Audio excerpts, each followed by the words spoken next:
বিষ্ণুপ্রিয়া কে ছিলেন? বিষ্ণুপ্রিয়া ছিলেন শ্রী চৈতন্য মহাপ্রভুর সহধর্মিণী। তিনি ছিলেন একজন মহিয়াসী এবং বিদুষী নারী।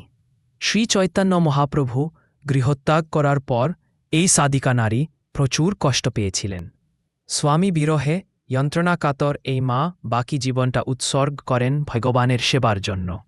এই জ্ঞানী নারী অনেক পতিত এবং মূর্জনকে আধ্যাত্মিক জ্ঞান দান করেছিলেন।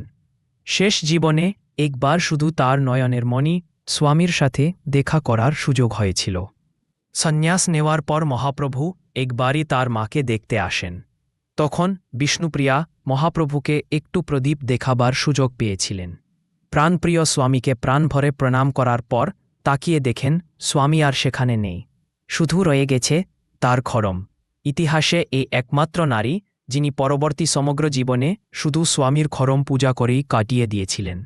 প্রাণপ্রিয় স্বামীর প্রতি তার যে অগাধ ভালোবাসা, প্রেমাশ্রুতা তাকে বানিয়েছে সকল হিন্দু নারীগণের আদর্শ।